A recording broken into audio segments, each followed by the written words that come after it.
Hello everyone, আশা করি তোমরা ভালো আছো। আর আমিও ভীষণ ভীষণ ভীষণ ভালো আছি। আর আমার আদরটা একটু ভালো নেই, কারণ ওর ঠান্ডা লেগেছে। আর ও আমাদের বাড়ি এসেছিল আজকে। আর আজকে আমি যাচ্ছি আমার কলেজ সোশ্যালে, এর কারণে আমি তো ভীষণ এক্সাইটেড, কারণ আজকে সেই মজা হবে। আর এই ফুল স্লিভ টপটা কিন্তু আমার বার্থডেতে আমার দিদি দিয়েছিল, তাই এটাই আজকে পরে নিয়েছি। আর বেশি না দেরি করে টোটোয় উঠে পড়েছি, কারণ সেখানে অনেক তাড়াতাড়ি পৌঁছাতে হবে। কারণ আমার হাইট শর্ট, আমার থেকে আগে যদি কেউ লম্বা কেউ দাঁড়িয়ে পড়ে আমি আর কিছু দেখতে পাবো না, সেই জন্য।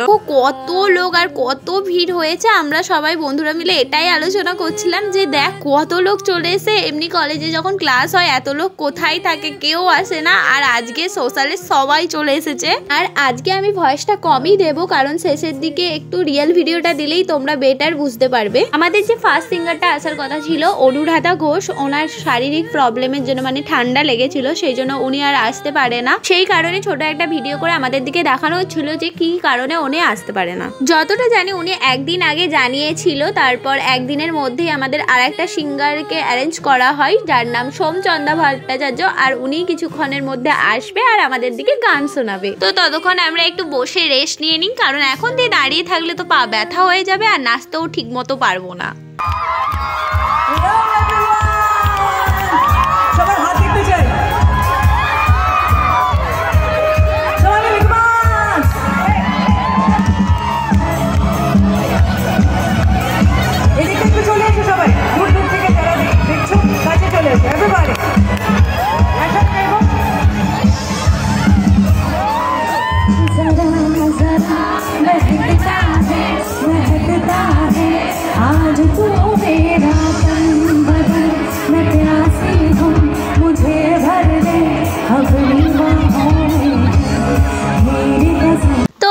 ফার্স্ট সিঙ্গারের শো শেষ, আর এখন খালি আমাদের অবস্থাটা কেমন দেখো। আর আমরা এটাই আলোচনা করছিলাম যে কি অবস্থায় এসেছিলাম, দেখ এখন কি অবস্থা হয়ে গেছে। প্রথমেই যদি এত নাচানাচি করে ফেলি, তাহলে সেকেন্ড সিঙ্গার উঠলে আর কত নাচবো কে জানে, আমি নিজেও জানি না।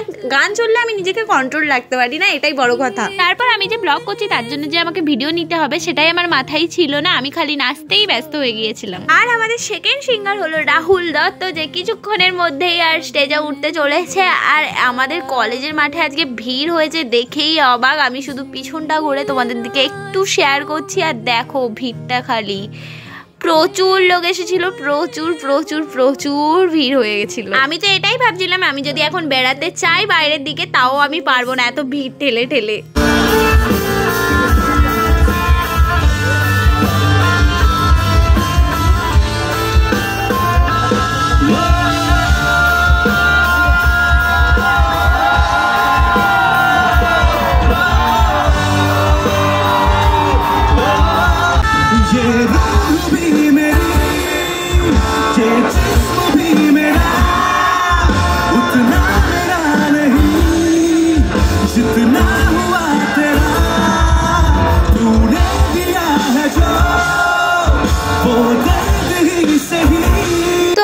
কলেজের একটা স্টুডেন্ট রাহুল দত্তের ছবি নিজের হাতে এঁকেছিল, সেটাই এখন রাহুল দত্তের হাতে দিল। আর সত্যি বলতে খুব সুন্দর এঁকেছিল ছবিটা, একদম হুবহু ফেসের সাথে ম্যাচ করে যাচ্ছিল। আর একটা স্টুডেন্ট রাহুল দত্ত আর রাহুল দত্তর মায়ের ছবি একসাথে এঁকেছিল, যেটা আরো সুন্দর হয়েছিল। এটা এখনো ফ্রেম করা হয়নি, তো এখন এটা দিয়ে দিল, কিন্তু আবার এটা নিয়ে নিবে একেবারে ফ্রেম করে, তারপর রাহুল দত্তর কাছে পৌঁছে দেবে।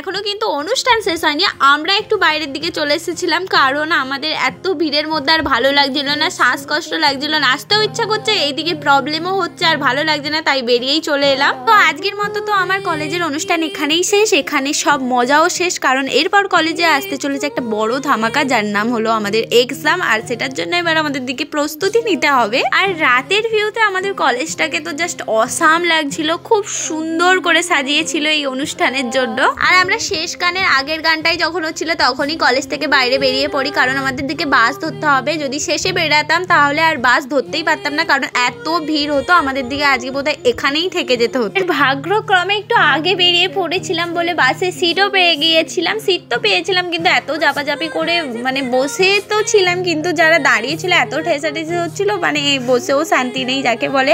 আর আমাদের কলেজের গেটের ভিড়টা একবার দেখে নাও, কত ভিড় হয়েছে। তো বন্ধুরা ফাইনালি গাড়িতে উঠে গেছি, এখন আছি টোটোতে বাড়ি যাচ্ছি। আর আমার বন্ধুরা সব ক্লান্ত হয়ে গেছে আর প্রচুর নাচানাচি করেছে, আমার গলা তো ধরেই গেছে, বুঝতেই পারছো, খুব খারাপ অবস্থা।